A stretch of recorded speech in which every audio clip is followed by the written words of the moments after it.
Nous recevons aujourd'hui Stephen Bassett qui est de passage à Paris parce qu'il a animé cette conférence Divulgation 2009 dont on vous a parlé pendant bien des semaines, 3 semaines au moins de préparation, et c'était à l'issue d'une tournée européenne de 18 villes.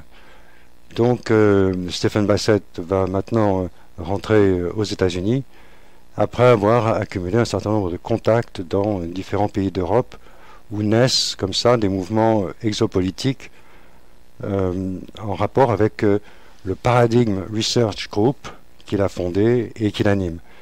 La conférence de ce dimanche était traduite et présentée par Gildas Bourdet qui nous accompagne à nouveau aujourd'hui pour cette émission qui doit durer 2 heures environ, qui est enregistrée et sera bientôt disponible sur un flux Ustream. Donc vous aurez l'image et le son archivés sur Ustream.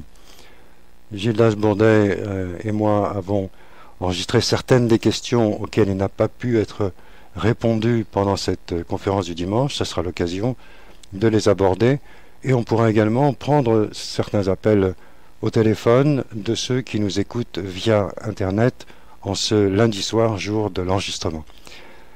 Hi, Stephen Bassett. Not too tired. How do you feel about this European tour? Must be exhausting. Vous devez être fatigué après cette tournée de 18 villes.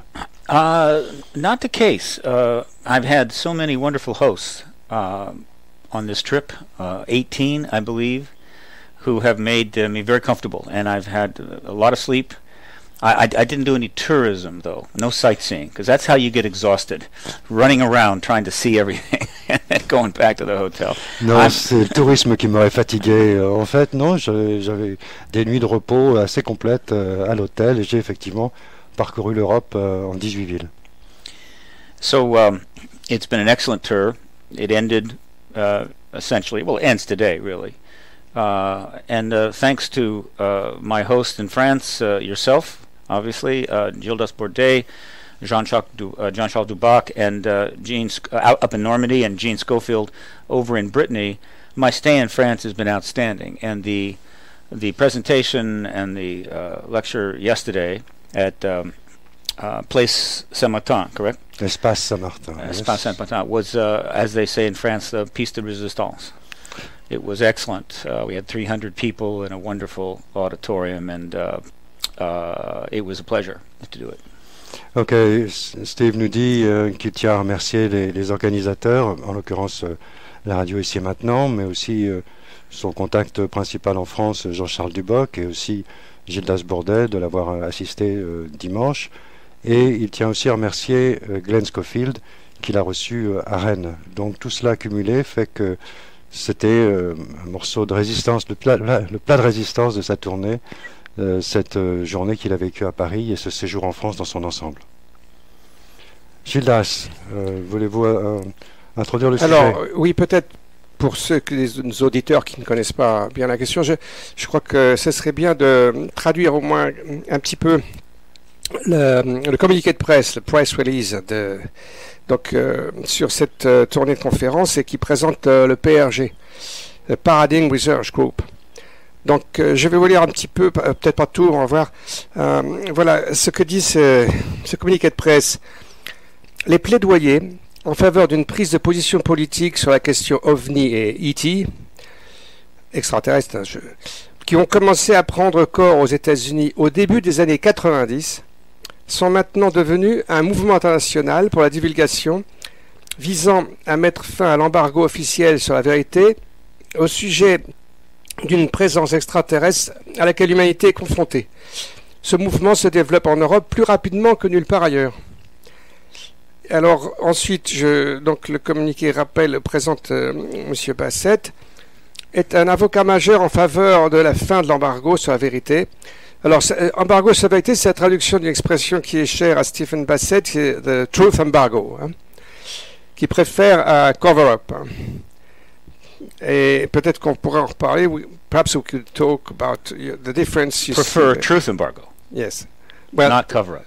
Yes.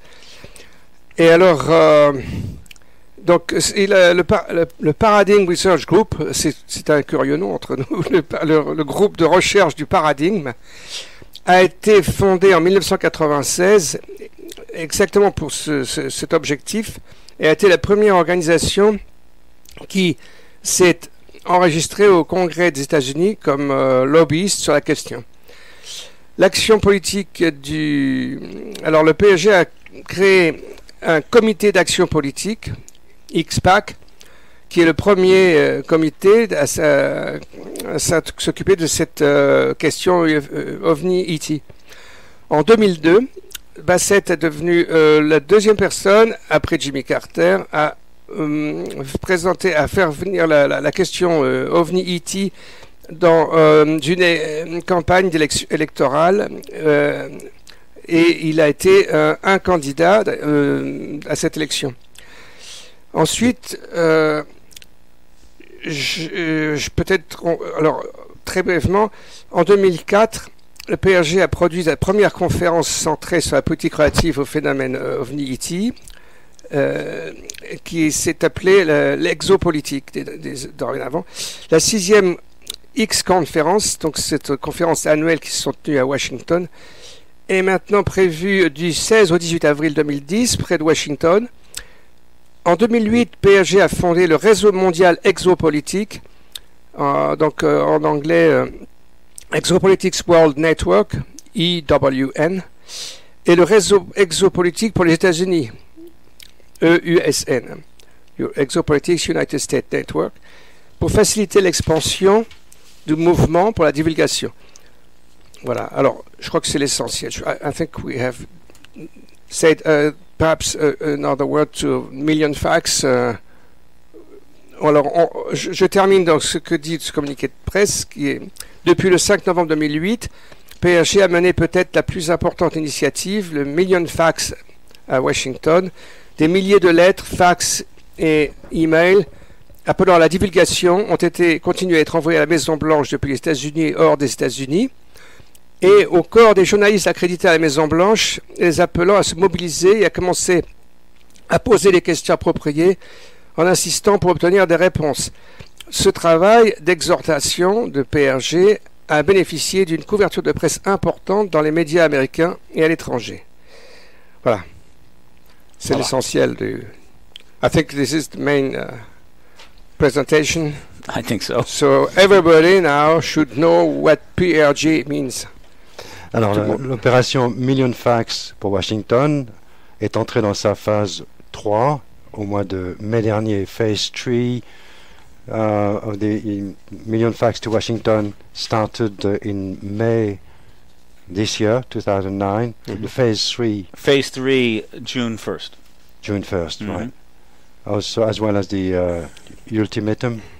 Vous avez lancé un Not ultimatum. an ultimatum. No? No, not an ultimatum. I saw you on TV. You said, President Obama, if you don't do anything. If you don't, yeah, well, if you don't disclose, haven't disclosed by the end of May, Right. then we're going to turn up the heat. Right. On fera monter la température si That's vous not n'avez an rien fait. ultimatum. Ok, c'est pas un ultimatum. Oh, yeah. No, that's not an A ultimatum. warning, hein? So- Un avertissement. Hein? Yeah. You know, So they've got you weapons. never threaten a government that has nuclear warheads. That's Voilà. that's my policy. C'était donc pas un ultimatum, nous rappelle Bassett, parce que on ne doit pas menacer un gouvernement qui dispose de l'arme nucléaire. Oui. Yeah. So then you launched phase 3, vous avez lancé la phase 3, requesting the journalists at the White House to take over. And so far we've only seen one guy on the telephone asking Robert Gibbs. Mhm. Jusqu'à présent, on a vu un type se mouiller, mais c'était par téléphone sur une chaîne de télé, interpellant le porte-parole de la Maison-Blanche, Robert Gibbs. And Gibbs looked embarrassed and said, "Oh, I didn't ask President Obama." Il avait l'air embarrassé. Il a Yeah. répondu, "Non, j'ai pas posé vraiment la question à Obama. Je sais pas quoi vous répondre sur le sujet." Well, for your listeners, the Facts on Washington is the most important ongoing initiative of Paradigm Research Group. And from November 5 to January 20th, thousands of letters, faxes, and emails from around the world were sent to the new president-elect. at the President-elect transition headquarters, right? Letters and emails, no fax. Initial phase. Donc la première phase, c'était le lendemain de l'élection du président Obama, en tant que président, le 5 novembre, jusqu'à son entrée en fonction le 20 janvier. C'était la phase 1 et les personnes ont bien réagi. Elles étaient conviées à envoyer des emails et des fax à Washington et il en est arrivé des dizaines de milliers.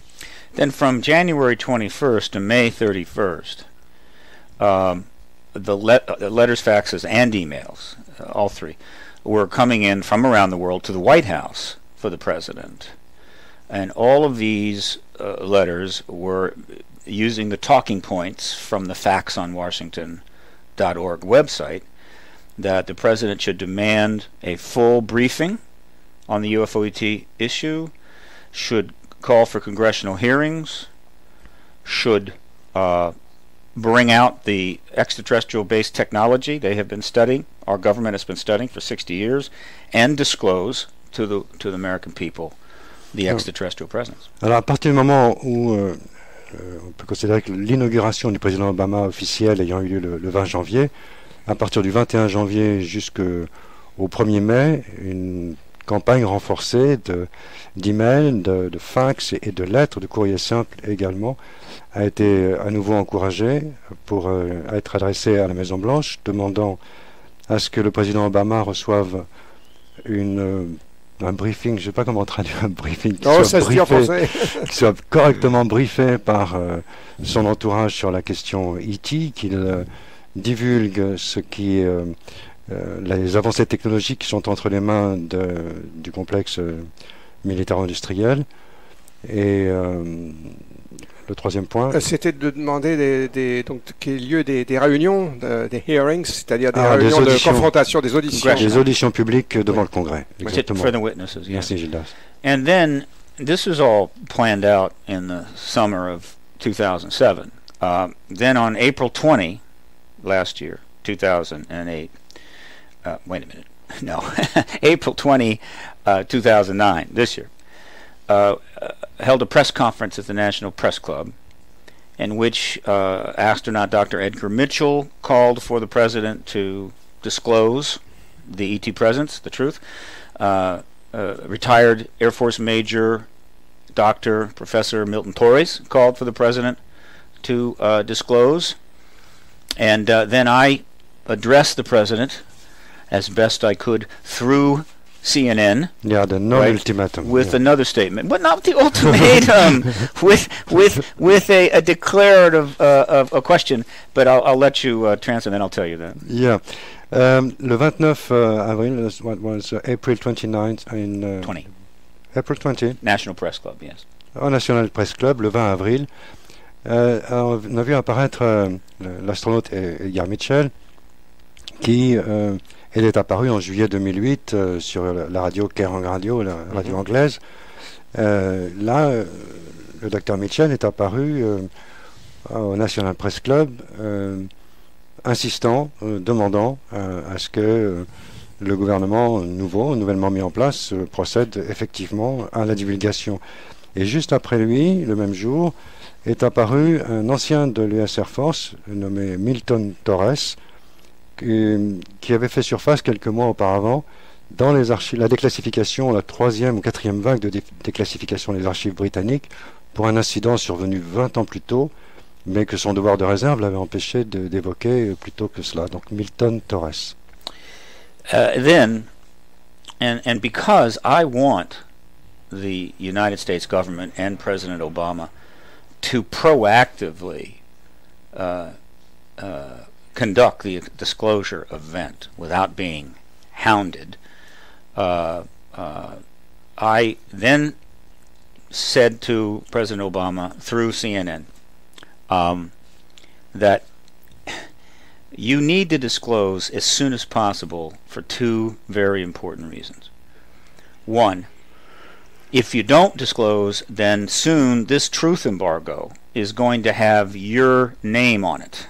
Right? It's going to be your truth embargo, and you will have to account for why you did not act, and very likely your open, transparent government reform initiative will simply turn to dust.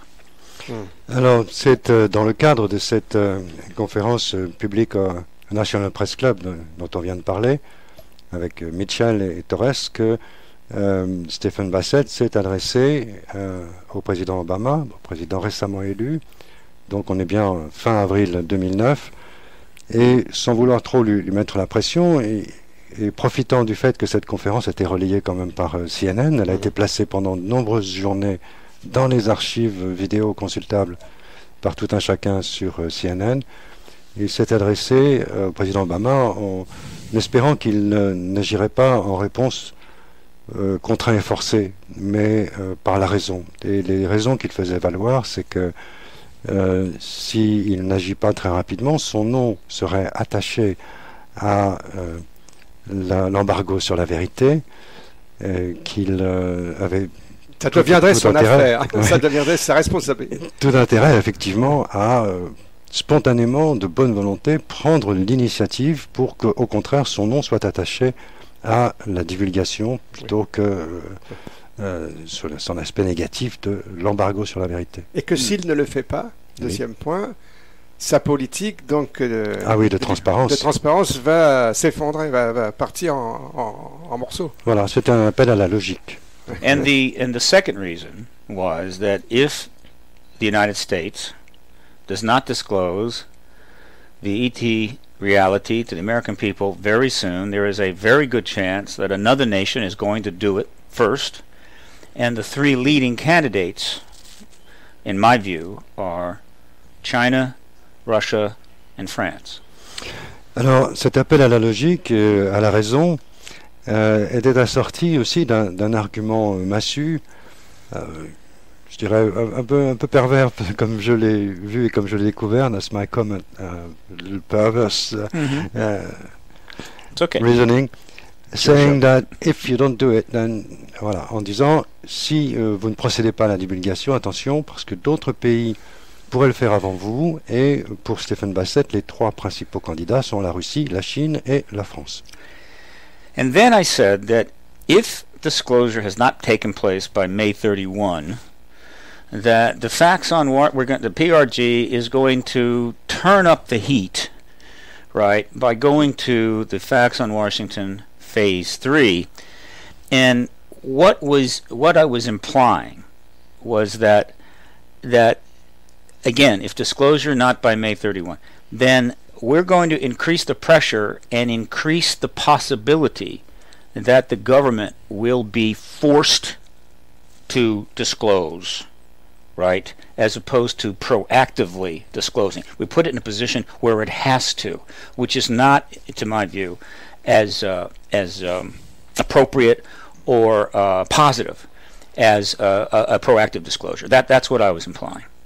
Donc, en cette fin avril 2009, Stephen Bassett concluait son appel à Obama en relevant que ce serait tellement mieux qu'il agisse spontanément que sous la force. Cependant, si rien ne se passait d'ici le 31 mai, donc dans les 5 semaines suivantes, à ce moment-là, le PRG et son opération du million de fax pour Washington ferait monter la pression et entrerait dans la phase 3 de son programme, de son action, en faisant appel, on va le découvrir, aux accrédités de la presse, les membres de la presse accrédités à la Maison-Blanche.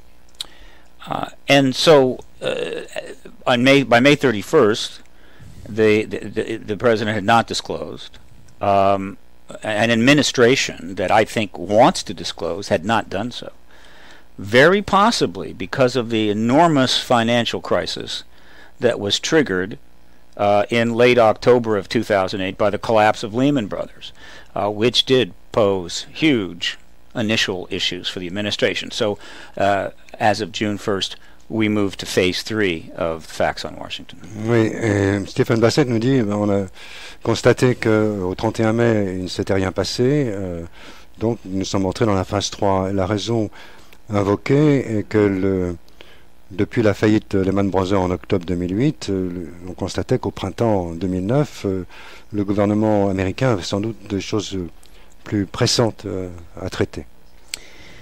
Phase 3 is notable because now all of the correspondence is not going to the president. All the correspondence from around the world is directed right at the White House Press Reporting Corps, right, who are represented by the White House Correspondents Association. These are the reporters that meet 5 days a week in the briefing room, able to ask any question they like of the administration's press secretary, Robert Gibbs.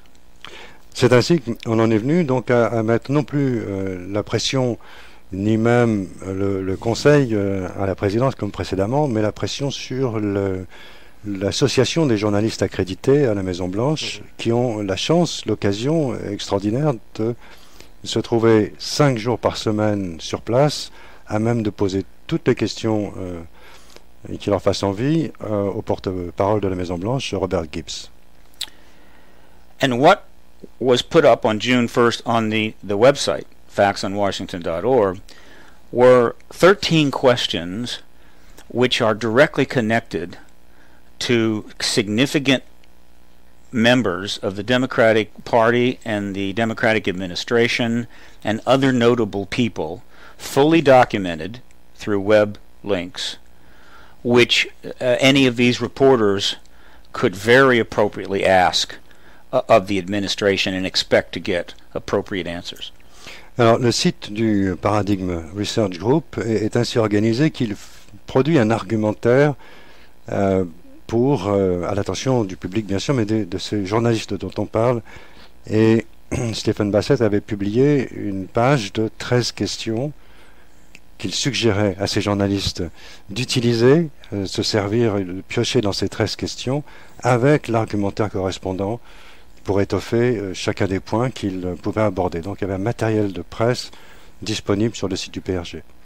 And these were questions that refer to Secretary of State Hillary Clinton, Director of the CIA Leon Panetta, CEO of the Center for American Progress John Podesta, present Governor of New Mexico Bill Richardson, Apollo astronaut Edgar Mitchell, as well as the correspondence itself that is coming in to the White House Correspondents Association.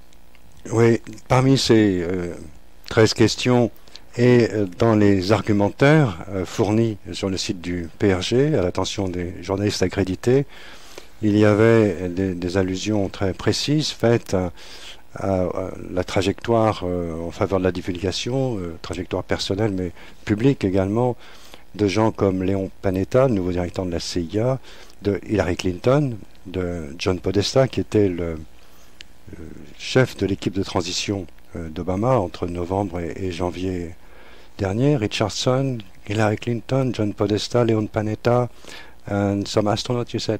Edgar Mitchell. And Edgar Mitchell, bien sûr. And Bill Clinton. Et Bill Clinton, évidemment impliqué, comme on l'a déjà vu, comme on le verra peut-être à nouveau ce soir, dans l'initiative Rockefeller du début des années 90. And the political story here is the connection between these people, with the exception of Mitchell, and the Rockefeller Initiative of 1993 to 1996.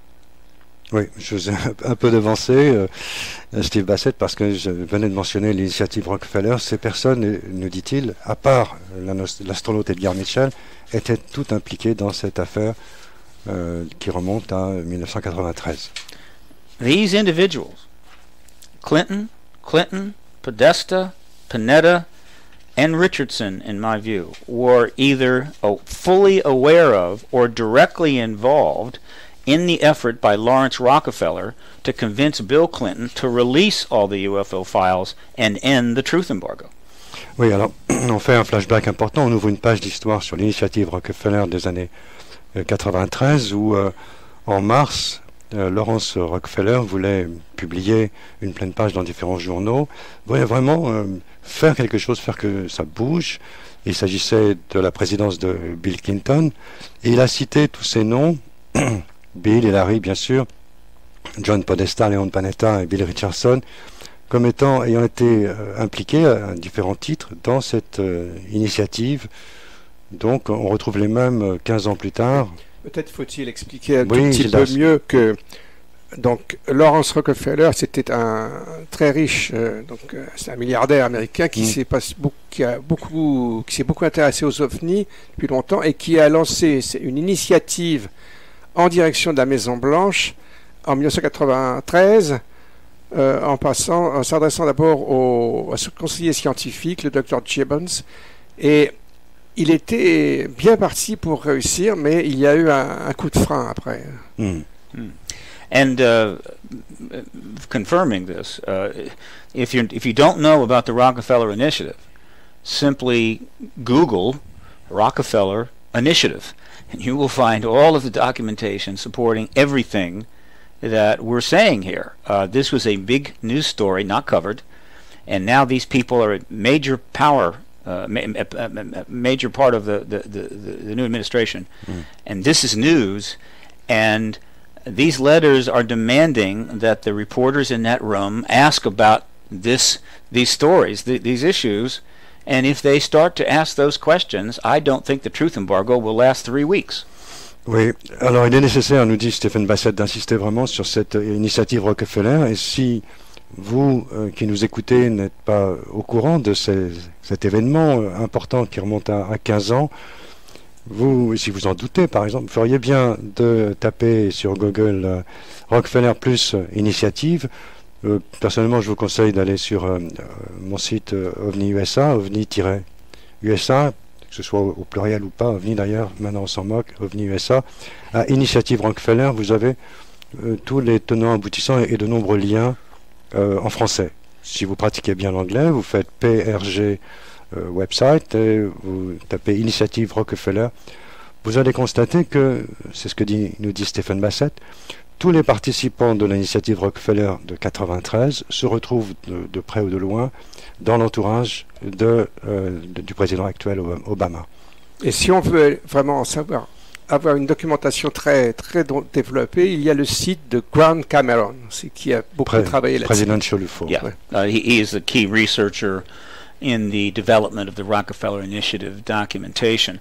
And let me be clear, I've been in the press briefing room at the White House many times. These are good people, but they have become far too protective of their White House press badge. And they are not asking tough enough questions.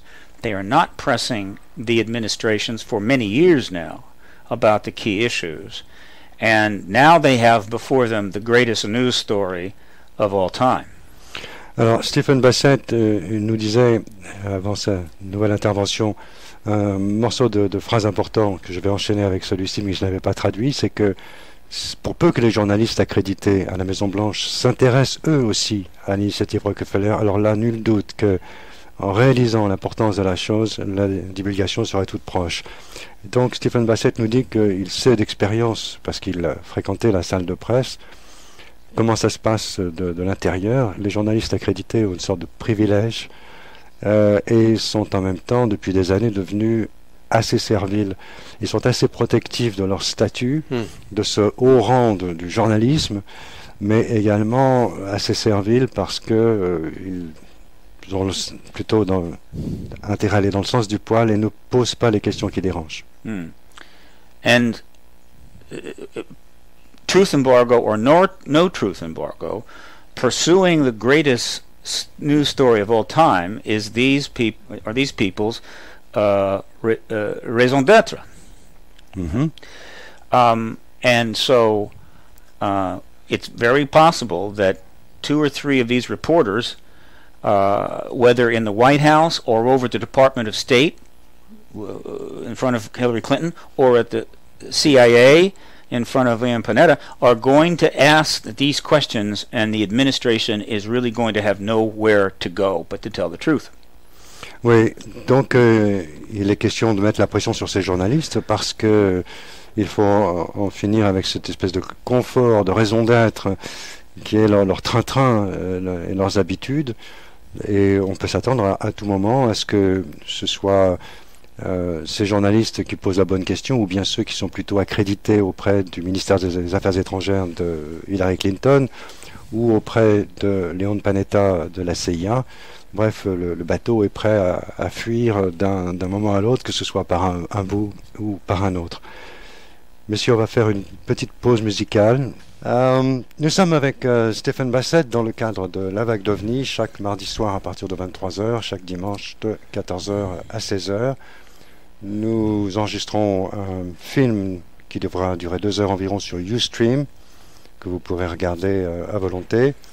Je vous rappelle également l'activité du forum, sur lequel vous avez posé toute la journée des questions qui seront développées tout à l'heure dans la deuxième partie de l'émission. On aura quelques questions également. Nous verrons cela avec Gildas Bourdet. Mais nous en sommes à la phase 3, phase 3 de l'opération préconisée par Stephen Bassett depuis le début de la présidence Obama en novembre 2008.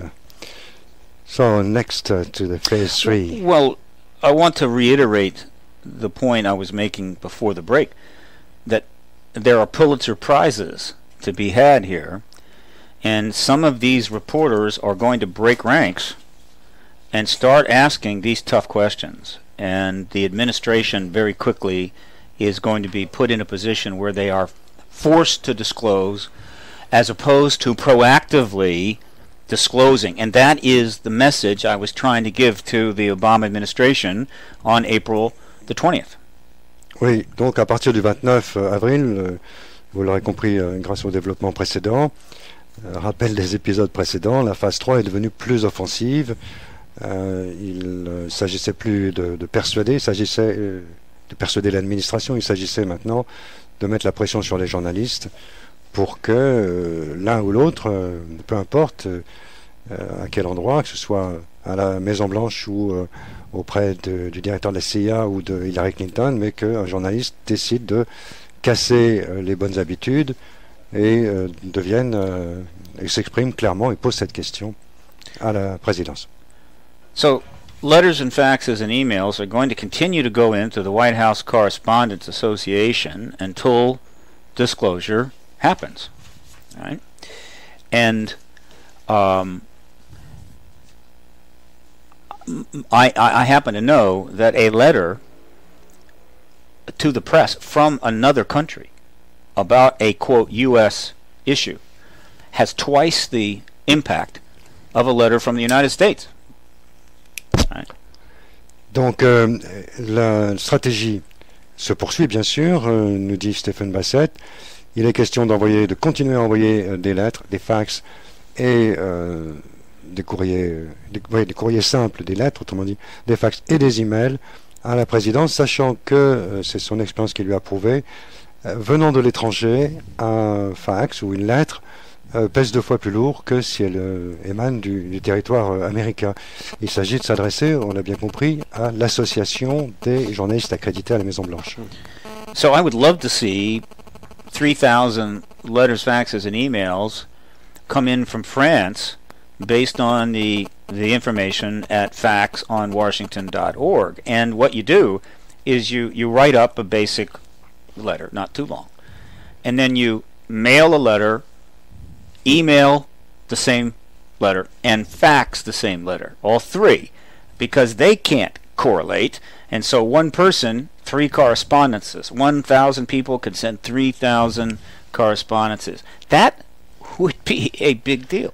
Alors, Stephen Bassett nous dit, ce que je trouverais génial, c'est que à l'issue de mon passage en France, la conférence d'hier ou l'émission aujourd'hui, nous assistions à cet événement spectaculaire qui serait l'envoi, par exemple, de 3000 fax, emails ou lettres à l'association des journalistes venant de France. Ça serait tout à fait spectaculaire. Il nous dit, ils n'ont pas les outils, ils n'ont pas les moyens de corréler les envois selon l'une des 3 sources, ce qui fait que il suffirait par exemple qu'un millier d'auditeurs ou d'auditrices décident effectivement d'envoyer une courte lettre, plus un email, plus un fax, et ça fera 3000 parce qu'ils n'ont pas les moyens, donc je me répète, de voir que que 3 messages viennent de la même personne. Because I now understand that the disclosure movement within the context of exopolitics is now growing in Europe faster than it is in the United States. And Europe is in a position to have very strong influence on the U.S. policy. Parce que, nous dit-il, je prends conscience que la demande est plus forte en Europe, dans les pays que j'ai traversés, qu'aux États-Unis eux-mêmes. Donc j'invite vraiment tous les Européens à contribuer à ce mouvement. Now this point was driven home to me in July when I spoke at the Exopolitics European Summit in Sitges, Spain, produced by Pepon Hover of Exopolitics Spain and Miguel Salares. Ah oui, j'ai particulièrement pris conscience de l'intérêt qui est manifeste en Europe lorsque je me suis rendu à Barcelone, nous dit-il, en juillet dernier, juillet 2009, un événement qui était produit par Pepon Hover et un homme d'affaires de la région de Barcelone. C'était donc à la fin du mois de juillet 2009. Et là, je me suis rendu compte qu'il y avait quelque chose d'important à faire avec les Européens, beaucoup plus stimulant qu'aux États-Unis eux-mêmes. And Miguel, too, yes. Miguel Salares. I said the businessman. Oh, okay.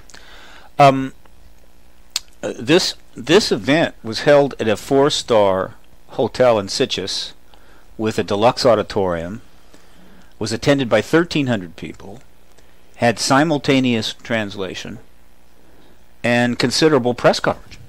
Oui, c'est l'événement, pour ceux qui n'étaient pas encore au courant, bien qu'on en ait beaucoup parlé sur Ici et Maintenant, cet événement se situait dans un hôtel 4 étoiles à Sitges, à une trentaine de kilomètres au sud de Barcelone, avec un auditorium très, très classe, très équipé, avec traduction simultanée, etc. Et il y avait 1300 participants.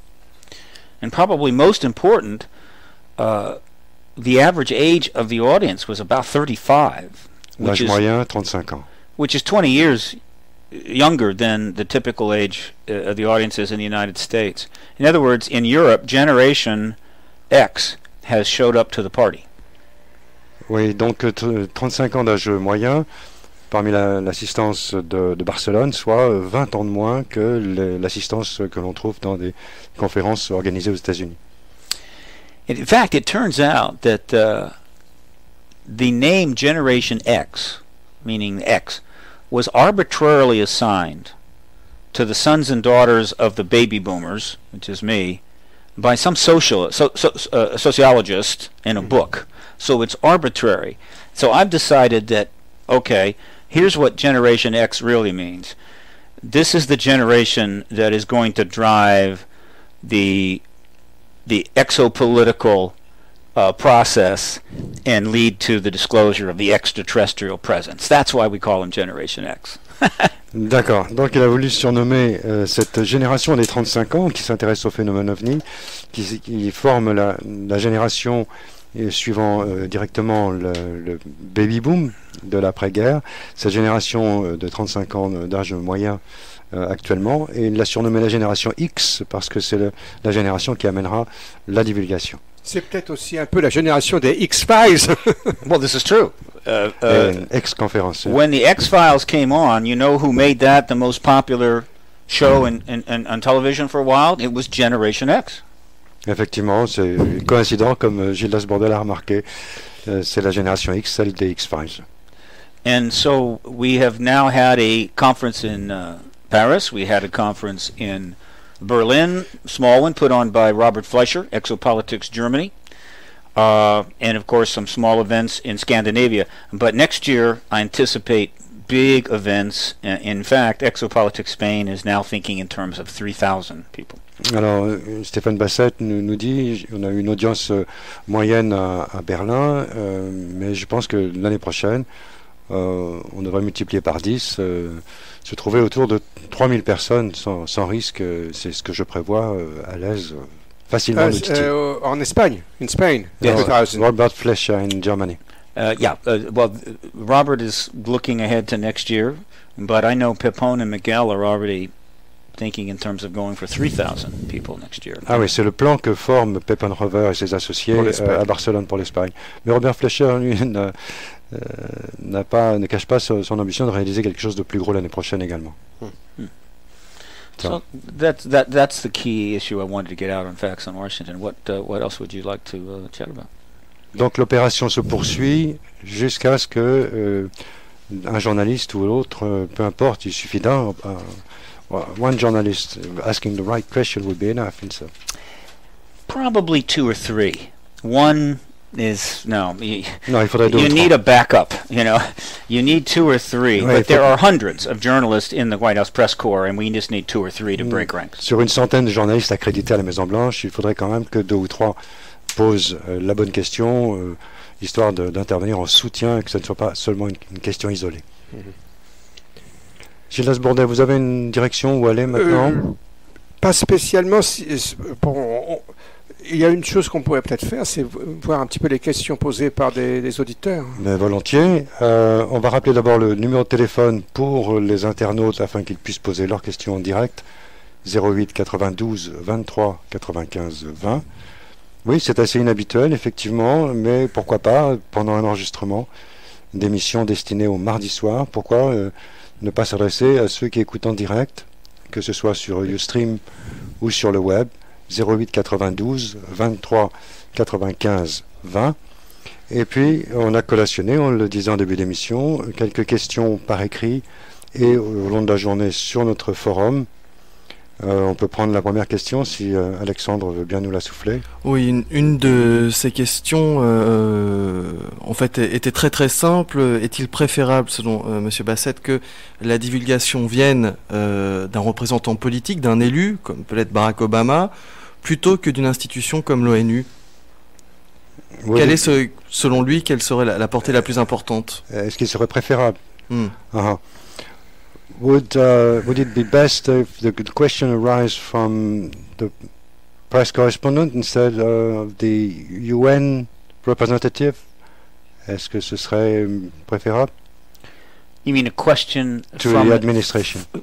From the UN? From the UN as an alternative. Why didn't you put any pressure on the UN? If the UN were to become openly proactive about the extraterrestrial issue, which it probably should, it would be a significant thing, and it would put pressure on the administration. But frankly, I think it very unlikely for many reasons. The UN is just not in a position to do this now. I wish they were, but the history of the organization and where we are right now, I think, precludes the UN from stepping into this issue publicly. D'accord. Bon, effectivement, nous dit Stephen Bassett, l'idéal, ce serait que les choses bougent aux Nations Unies, mais j'en doute assez parce que l'histoire a démontré que l'UN est hors course. Ce serait idéal qu'effectivement elle décide d'interpeller le gouvernement Obama, mais c'est souhaitable, mais assez douteux. Let me elaborate. Yes. Look, il va développer. It would be a good case could be made that this is something the UN should lead on, right? I mean, it is the United Nations. It is a global organization, but the UN is still structured as a Cold War organization with the veto-based Security Council. And it's been significantly undermined since the end of the Cold War, particularly by the U.S. It has a lot of scandals, and it has been weakened. And so, for that reason, it's not likely that it can step forward. But ideally, it should. And thus, it takes the burden off of one nation and makes it a global response. I mean, this is what you would expect. But the timing is just not worked out for the UN.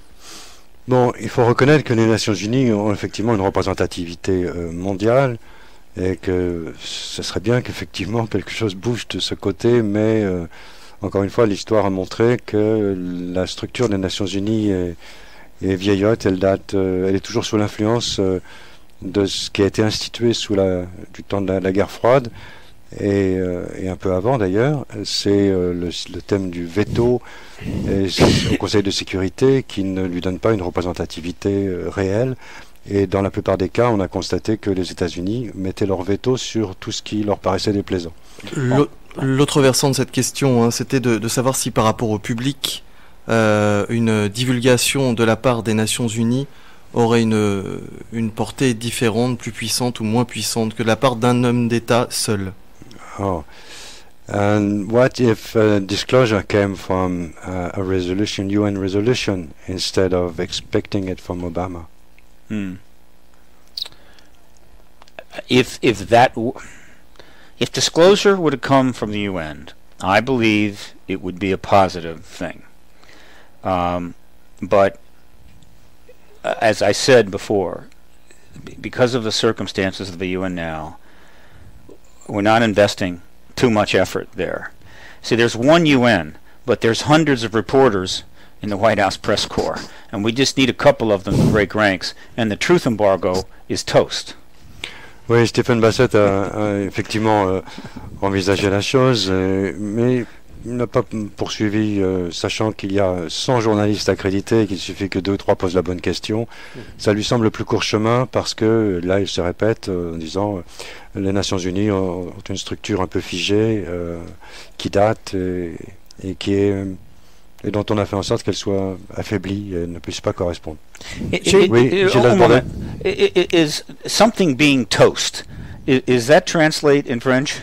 You know, it's toast. C'est du gâteau. How about stick a fork in it? Does that translate in French? Stick a fork in it, it's done. Do you mean it's a piece of cake? A piece of cake, yes. Easy as well. C'est du gâteau. Remember the movie 2010? You know, piece of pie, easy as cake. Oui, c'est du gâteau comme dit Gildas, mais plutôt l'option de convaincre un des journalistes pour commencer, puis 2, puis 3 à la Maison Blanche, plutôt que l'ONU. C'est son résumé. J'ai une idée en vous écoutant. I have an idea listening to you which might combine the two. I mean that if and when the president decides to come out, he could do it before the UN Assembly. Ça veut dire peut-être que les 2 opérations pourraient se combiner à la limite, c'est-à-dire que quand le président décidera de parler, ça serait pas mal qu'il le fasse à l'Assemblée des Nations Unies, par exemple. It's not a bad idea. I think it would work well, but the problem is that this disclosure event has got to be done without any leaks, because if there's any leaks ahead of time, it's going to create an absolute circus. Yes. And so can they set this up with the UN without the information just getting at it? Afin que ça réussisse, la proposition de Gildas pourrait marcher si on était garanti qu'il n'y ait aucune fuite. Or, c'est très difficile de mettre en place un protocole permettant au président de s'exprimer devant l'Assemblée des Nations Unies sans que la nouvelle ait fuité auparavant. Encore que ça pourrait être un discours surprise. A surprise discourse. Well, it's not so much that it will be a surprise, but if the event is to go well, they can't send up any trial balloons. I mean, they do this in Washington. They'll send up a trial balloon thinking, we're thinking about doing this to see the react. Well, they can't say, we're thinking about telling the world there's extraterrestrials. No, because that will create chaos. So if it happens with the UN, it would have to be a private deal struck between Ban Ki-moon, is that the correct? UN Secretary. UN Secretary, I think I have it right. And either Obama or his chief representative. Privately done, saying, okay, on a certain day, you are coming to the UN, we'll tell them that you're coming to talk about whatever, and then you'll go in and say, guess what? It's possible. Oui, le procédé ainsi que proposé aux Nations Unies, ça ne peut pas vraiment fonctionner parce que, à moins qu'évidemment Obama s'entende avec Ban Ki-moon, secrétaire général des Nations Unies, de l'ONU, parce que, encore une fois, ce risque de fuite est très risqué. Ça ne laisse pas place à, par exemple, comme les politiques savent le faire, envoyer d'abord un ballon d'essai pour prendre la température, comme de laisser entendre que nous considérons la possibilité, afin de tester les réactions. Ça, aux Nations Unies, c'est un one shot. On ne peut pas se permettre de tester l'eau pour voir si elle est tiède.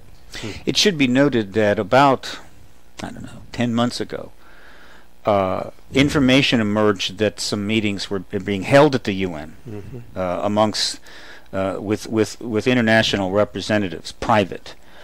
And this emerged from researchers Clay and Sean Pickering, and there was a source for this, a military officer. I have spoken on the phone with that officer, and two of my colleagues have met with that officer, and he does seem to be real. Source A. Spoke to him. So I suspect there were such meetings, Oh, but what that means in the larger context of the UN, I'm not sure. Ok, là effectivement, puisque Gildas Bourdais nous a lancé sur l'ONU, c'était pas tout à fait prévu dans le cadre de notre interview, mais Stéphane Bassett nous amène carrément à cette idée de possible rencontre aux Nations Unies en février 2008. On en a beaucoup parlé ici en France, parce qu'un Français avait prétendu y être allé, et puis il s'est discrédité, etc. Il s'agissait de Gilles Laurent. Oui. Grosse déception. Oui, mais là, la surprise, c'est que cette histoire des réunions à l'ONU, elle n'était pas issue de Gilles Laurent, le Français, qui prétend y avoir été sans apporter jamais la moindre preuve, fût-ce un billet d'avion. Non, la chose est venue des frères Pickering, Clay and Sean Pickering. Et les frères Pickering se sont fait confirmer que des réunions avaient eu lieu par quelqu'un qui a été surnommé la source A, la lettre A. Et la source A a rencontré plusieurs fois une sorte de gorge profonde, l'informateur caché a rencontré plusieurs fois Michael Salla, Clay and Sean Pickering et d'autres personnes physiquement, et en certaines circonstances elle s'est adressée par téléphone, et Stephen Bassett nous dit qu'il a parlé à la source A au téléphone, et il serait assez enclin à penser que les réunions à l'ONU ont effectivement eu lieu. C'est possible. Bruce Maccabee met with him too. Yeah. Bruce Maccabee a rencontré également cette source A. One last point on the UN. When disclosure takes place, one of the first things on the post-disclosure agenda needs to be an immediate reform and restructuring of the United Nations to reflect the post-disclosure world. Il est à noter que dans le programme de restructuration politique auquel il devra être procédé juste après la divulgation, la réforme de l'ONU est pratiquement au premier rang. Donc, pour compléter ce que Bassett nous disait tout à l'heure, que ces réunions aient eu lieu à l'ONU lui semble possible, et elles concernaient plusieurs représentants de plusieurs pays, et elles auraient duré 3 jours, from February 12 till 14th, supposed to. 12 au 14 février. I'm sorry, could you, what are you referring to? To the UN meetings. Oh, roughly when that happened. Yes. Yes. Yeah. This is not an E.T. J'ai une autre question posée sur le forum de la radio. Oui, Alexandre. Alors, sur le forum, que penser des faucons militaires et civils? Pourquoi obéirait-il à leur hiérarchie, l'administration Obama, en participant à la divulgation? En effet, ce faisant, après 60 ans d'ostracisme, de négation de secrets et de désinformation, ils devront livrer au monde toutes les avancées technologiques glanées au cours de ces dernières 60 années. Bref, pourquoi perdre ce savoir-faire en disant au monde entier qu'on le possède? Oui, another question from our forum is the following, which means the right-wing militarists would have everything to lose, their power, their leadership, and the technology, their secret technology. How would it be beneficial for them to disclose? Big problem. I respectfully disagree. First of all, it's incorrect to refer to the right-wing military. The military intelligence management did shift to the right between 1976 and 1996. In fact, registrations, Republican registrations amongst the top military and top intelligence people went up dramatically. However, since 2000, that is reversed, and you have a much more balanced political registration. Many of them are independent, but we don't have a right-wing military. We have a very loyal military. In fact, we have probably one of the most loyal military that any nation has ever had. Now, there are militarists, but those are in the private sector. And they do benefit from conflict and they benefit from fear. And that's a problem. Alors, Stephen Bassett nous dit qu'effectivement, il y a une certaine ascension constatée des républicains entre 76 et 96, mais la tendance s'est considérablement inversée depuis 2000. Certes, il y a des va-t-en-guerre, mais les va-t-en-guerre sont plutôt à rechercher dans le domaine privé du complexe militaire-industriel. Quant aux autres, les militaires classiques, on ne peut pas les qualifier de militaires d'extrême droite. Ils sont avant tout loyaux au pays, néo-loyaux. Which brings us to a very important point. I do not refer to a UFO cover-up. I do not refer to a UFO conspiracy. Conspiracy is defined as two or more people plotting an illegal act. Cover-up is the concealing of an illegal act. The embargo of the extraterrestrial issue in the 1940s was not an illegal act, and it was done for reasons of national security based upon the circumstances of the time. And that the people that have maintained this truth embargo, whether we liked it or not, were doing it on the basis of national security on orders from people who were, I believe, acting in the best interest of the country.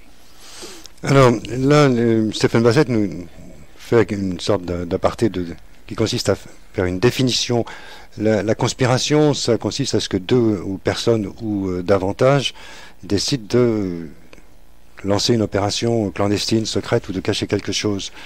Là, il nous parle d'embargo sur la vérité dans le sens où une vérité a été cachée, mais le fait de la cacher n'était pas en soi illégal dès l'instant où elle avait pour prétexte la sécurité nationale. And with that in mind, it is my belief that the consensus amongst the military intelligence management of the ET issue in the United States and probably elsewhere is now in favor of disclosure as in the best interest of the United States. And so I believe it's not Obama that's going to reach down and grab disclosure and yank it out of the secret empire. It is those managers who are going to come to Obama and say, "You're the disclosure president." And Obama will say, "That's good for me." Alors Stephen Bassett va plus loin, toujours en réponse à cette question, en disant que finalement ces personnes qui forment le complexe militaire et agents du renseignement, toute cette communauté du renseignement proche des militaires, a été l'objet d'une sorte de renversement où elle pourrait plutôt maintenant, c'est ainsi qu'il le voit, considérer qu'il y va de l'avantage de l'Amérique de procéder à la divulgation et qu'on pourrait très bien voir ces gens approcher l'administration Obama en disant il est favorable au pays, les temps ont changé, il est favorable de procéder à une divulgation. Gildas Bourdet. The status quo. Excuse-moi, Gildas, Oui, je voulais dire que je trouve ce point de vue très intéressant parce qu'il est assez différent de point de vue souvent exprimé. I am quite interested by your viewpoint because it's quite different. It differs notably from other viewpoints which has been expressed in the last few years and many years. Okay, that was his comment. Well, look, Please go ahead. I'm not saying that along the way some illegal acts didn't take place. Non, je ne dis pas qu'au fil du temps, l'administration, les personnes du pouvoir n'ont pas commis des actes illégaux pour autant. In the prosecution of the Cold War, to defend the West against Soviet expansionism, and they were definitely expanding, there were illegal acts that took place, and that's wrong. But nobody, I think, was saying, "Oh, we can't take a defensive or a posture towards the Soviet Union. Just let them do what they want." So we have to. The overall policy was not illegal, and demonizing the military and the intelligence community in the collective is not going to help because we need them. We need them on our side. Right. Alors, il faut surtout éviter de diaboliser les communauté du renseignement et les militaires en général, ils ont certes pu commettre des actes illégaux pendant la guerre froide. C'était effectivement un problème de situation particulière, mais nous en avons besoin. Nous avons besoin qu'ils embarquent dans le bateau avec nous, qu'ils soient de notre côté. Il faut éviter de les diaboliser. And let me be clear. I mean, I'm not saying. I have said that the secret empire, this huge, vast intelligence complex, has been created in the United States, and the national security state structures don't pose a threat to the U.S. Republic. They do, but I'm speaking institutionally. I'm not speaking about the individuals in there. Interestingly enough, I think that the people down below are not so bad. It's the people up top, the politicians that are getting into office, that are doing the real damage. Because I don't believe in a, quote, second government. There's no second government. There is a huge complex that's operating independent of proper oversight. But it's not a second government. Right? The U.S. Congress signed the resolution sending us to Iraq, not the secret empire. Right? So these differences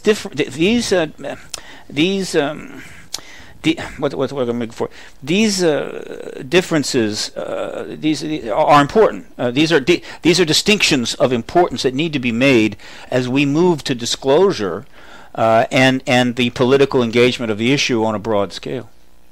Alors Stephen Bassett nous dit: je ne pense pas qu'il existe en fait une chose comme ce que l'on pourrait appeler un gouvernement occulte, un gouvernement secret, d'ailleurs, qui a envoyé des troupes en Irak, si ce n'est le Congrès lui-même. Donc ce sont nos congressistes qui ont pris ce genre de décision. Et certes, il est à craindre l'omniprésence d'une communauté toute puissante à haut niveau, mais ce sont les politiques qui commettent les bêtises ou les abus de pouvoir. Quant aux hommes, il ne faut pas mélanger, et les hommes, ils sont ce qu'ils sont, compréhensifs, et peuvent être rangés en faveur de la divulgation. Et il n'y a pas donc de gouvernement occulte. Il y a une structure que l'on peut craindre si elle s'étend trop, mais c'est surtout les politiques, ce sont les gens d'en haut qui peuvent commettre des choses, des actes douteux. And I'll close with this. I mean, the vast majority of people working in the national defense structures in the American government are good, honest people doing their best. The problem in the United States has not been their actions per se or their allegiances, but rather it has been bad political leadership, in my opinion, that we have had overall very bad political leadership going all the way back to 1963. Il fait remonter à la mort de Kennedy en 63 une sorte de constat que les leaders qui se sont succédés, les chefs, les responsables, les autorités qui se sont succédés ont parfois commis des actes malveillants, mais nous devons respect, dit-il, aux gens qui forment la structure. Ils sont loyaux au pays, et voilà, il a en somme répété ce qu'il avait développé précédemment. Any nation, any strong nation, whether it be the United States or France or Germany or the UK, can generally, they can stand 5-10 years of bad leadership. It happens. But you can't stand 50 years. You go that long, and very, very bad things are going to happen. So we're at a crossroads in the United States. It can't be any clearer, I don't think, that we don't have any more time. We don't have many more years of bad leadership that we can afford. We better get open, transparent government and good leadership in that country very soon, or frankly, it's going to get a little dicey, as they say in the United States. And I say, as someone who lives there and has lived there his whole life, having seen Europe, again, I see in Europe a model, a clear-cut model for the hopeful coming warless human condition, right? Europe is the model for a collective group of nations without war. And the rest of the world should be looking very closely at Europe. And I mean China with its 2 million man army. I mean India with its new uranium bombs that they're looking to test, right? And of course the United States, which can't seem to turn down a war whenever it turns up at its door. Europe is the model. And that's one of the reasons why I believe that Europe is a perfect place for exopolitics to really take off. Bien. On reprend son souffle. That's a lot. That's a lot. I can repeat. Just No, ask. that's all right. It should be okay. Il nous dit d'abord que les populations ne peuvent supporter plusieurs années de mise au secret, 5 ans, 6 ans... De mauvais gouvernement. De mauvaise gouvernance, oui. 5 ans, 6 ans, ça va. Et ensuite, on atteint l'insupportable. C'est pourquoi, il nous dit, la divulgation ne devrait plus tarder, parce que si ça ne se produit pas, là, on va vers de graves tensions. Puis, il en vient à remarquer qu'en Europe, il a eu des exemples de démocratie qui aspirent à la paix. Et ça nous change de ce que l'on peut constater en Inde, par exemple, où la recherche effrénée vers la domination atomique, par exemple, fait peur. Les va-t-en guerre dont on parlait tout à l'heure essaiment un peu partout, sauf, semble-t-il, pour ce qu'il a constaté en Europe, ce qui fait de l'Europe une sorte de modèle de la démocratie apaisée. Et un bon terrain pour exopolitics. Voilà. And look, this century could go very, very badly. There's not going to be an apocalypse. There's not going to be an Armageddon. There's not going to be a destruction of the world. That's just not going to happen. But we could have a situation soon in this century when those alive wish there was an apocalypse or an Armageddon, right? I mean, so that's the fact. That's the truth of it.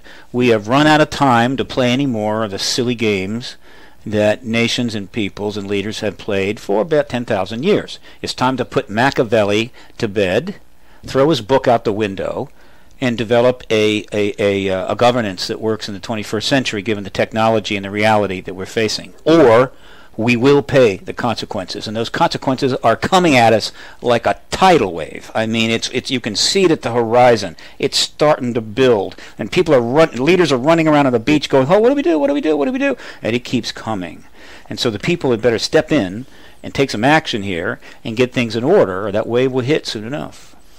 Stephen Bassett est assez optimiste sur l'entrée dans ce nouveau siècle, disant il n'y aura pas d'apocalypse, il n'y aura pas d'Armageddon, bien que le concept puisse ne pas déplaire à certains dictateurs ou autres. Non, il voit plutôt l'ambiance assez favorable. Cependant, il note que la pression ne cesse de monter et qu'il va nécessairement falloir que des choses importantes, cruciales, changent, se mettent en place, parce que la pression peut devenir assez intense au point qu'un tsunami déferlant... comme un tsunami déferlant sur les côtes, et tout le monde se précipite aux abris.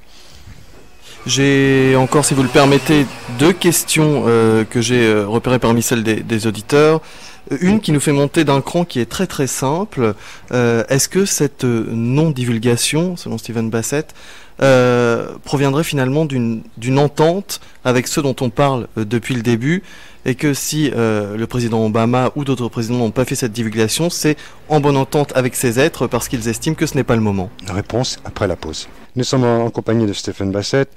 La musique qu'on vient d'entendre, je suis obligé de le dire parce que le standard, le lendemain, est toujours assailli de questions. C'est la musique extraite du film Eyes Wide Shut de Stanley Kubrick. C'est la phase, vous savez, de la cérémonie secrète. Ça colle assez bien, je trouve, avec le propos. C'est quand même assez terrifiant comme scène. Non, pas la musique, la scène plutôt. La musique est impressionnante, elle est très appréciée. La scène, ça fait très peur. Effectivement. I love that movie. Yeah, il aime beaucoup ce film. Ça illustre des choses qui sont de l'ordre du possible, mais évidemment, c'est avec des masques vénitiens et des grandes capes, c'est un petit peu outré. Do you believe in such meetings? Vous croyez que c'est possible? Do I believe in secret societies? Oh yeah. Do I believe that that secrecy is kind of a toxic poison? Oh yeah.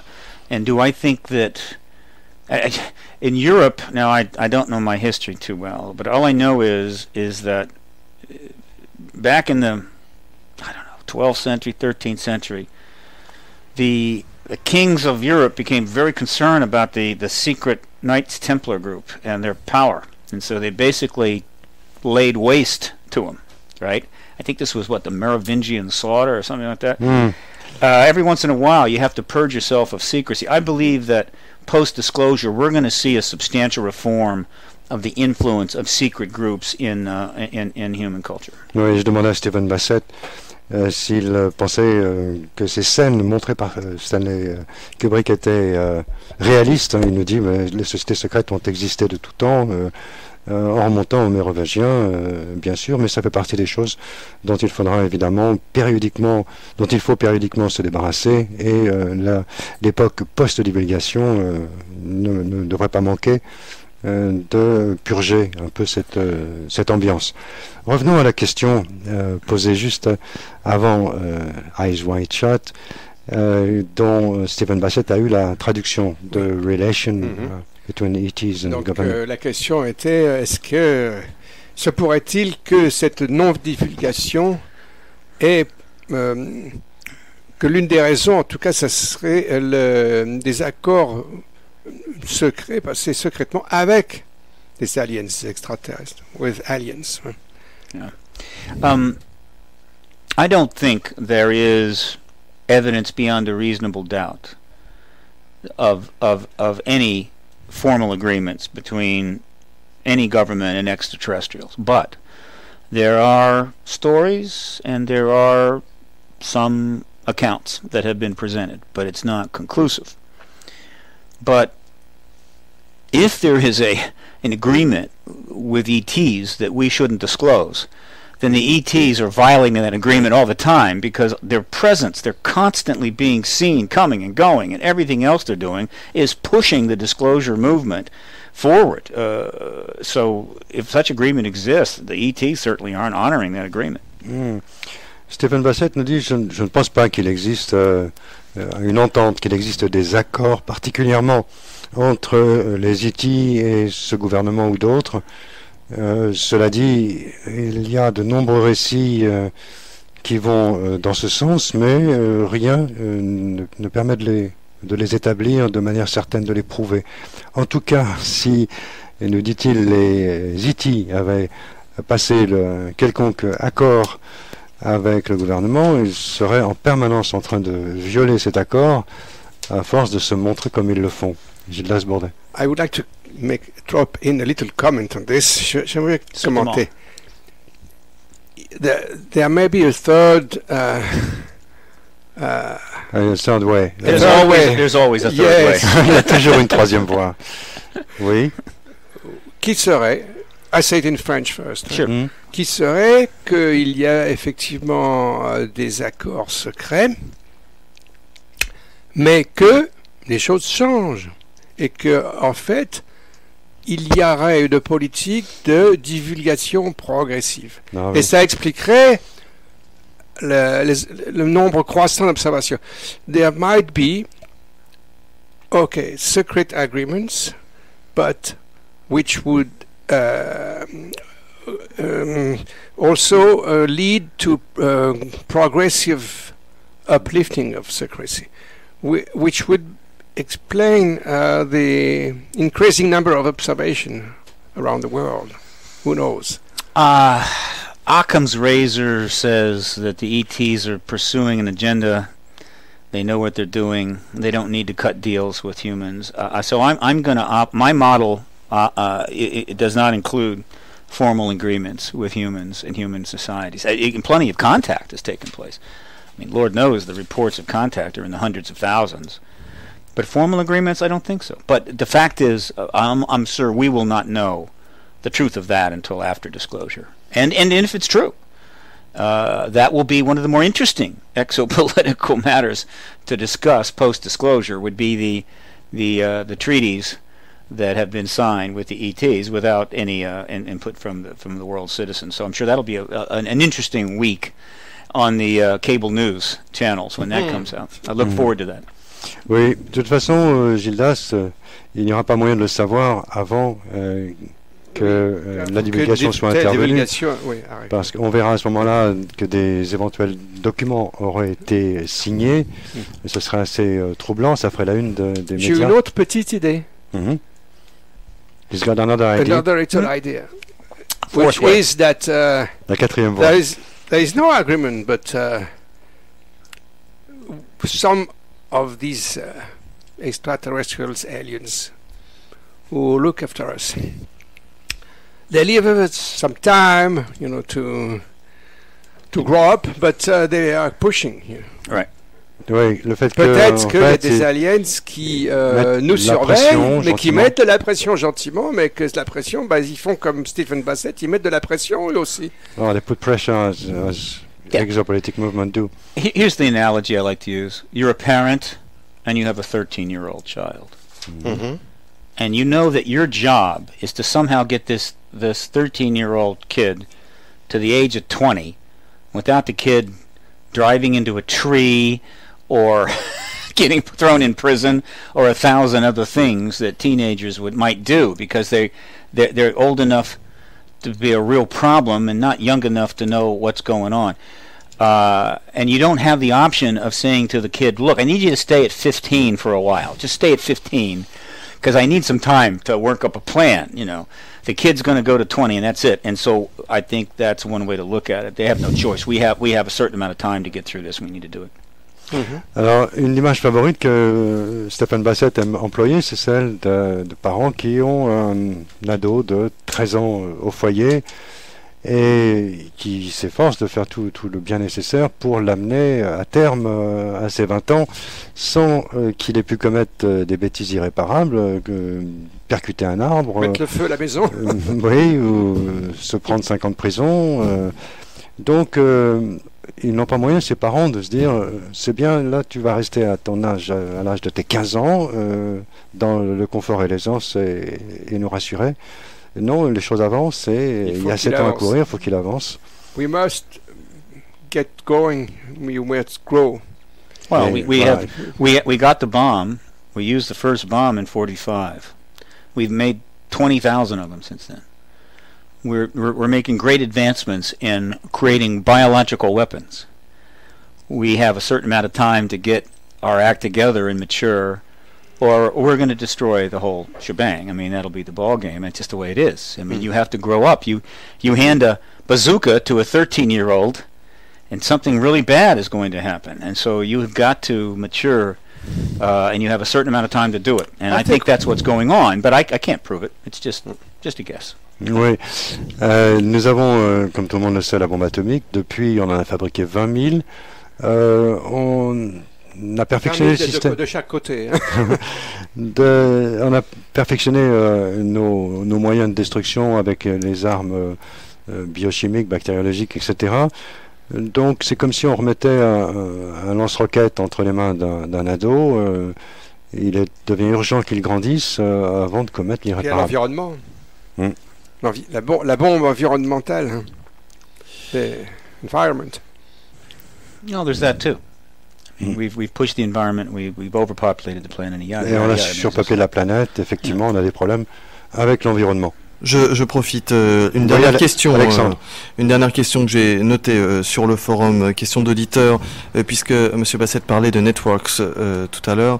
Est-ce qu'il sait, à travers ses sources et ses contacts, si, tout comme les chaînes de télévision avaient préparé déjà toute une rubrique nécrologique pour la mort de Michael Jackson, par exemple, est-ce que les chaînes de télévision ont prévu des programmes type en cas de divulgation? Est-ce que c'est déjà rangé dans un coin de l'étagère? Since you've been talking about networks, do you feel a possibility that some great networks have managed to set dedicated time to divulgation, to disclosure? Well, what I know is that a gentleman by the name of Pete Peterson, who is not known to me, made a prediction about disclosure in November on an interview at Project Camelot. All right. I've talked to Project Camelot, and they say that this gentleman has a substantive background. J'ai entendu parler d'un homme qui s'appelle Pete Peterson, qui a été interviewé par Bill Ryan et Kerry Cassidy pour le Project Camelot. Je ne l'ai pas rencontré moi-même, j'ai parlé avec Bill et Ryan. Je sais qu'il a annoncé qu'un tel plan de réservation d'espace dans les médias pouvait avoir été opéré d'ici la fin novembre. C'est ce que j'ai entendu dire, mais je n'en ai aucune preuve. And then I believe that David Wilcox, a fine, intelligent young man, went on Coast to Coast AM and essentially repeated the Peterson statements and embellished them a little bit and made it even more interesting. Je sais également que David Wilcock est allé très récemment sur Coast to Coast et il a répété, en fait il s'est contenté de répéter ce qu'il tenait de Pete Peterson. And do I know whether this is true? No. Do I kind of like the fact that this rumor is out there? Yes. All right. And translate that and I'll make a point. Ok. Please. Donc la réponse va être en deux temps. Il me demande de traduire la première partie. Est-ce que je suis à même de vous confirmer la chose? Pas du tout. Est-ce que ça me réjouit plus ou moins que de telles rumeurs circulent? Je dois avouer que ça ne me déplaît pas. But just for the fun of it, if I was the government and I wanted to do a disclosure event and I wanted to minimize the chance that it would get out ahead of time, you see, and create a whole bunch of commotion before you could do it, right, cleanly.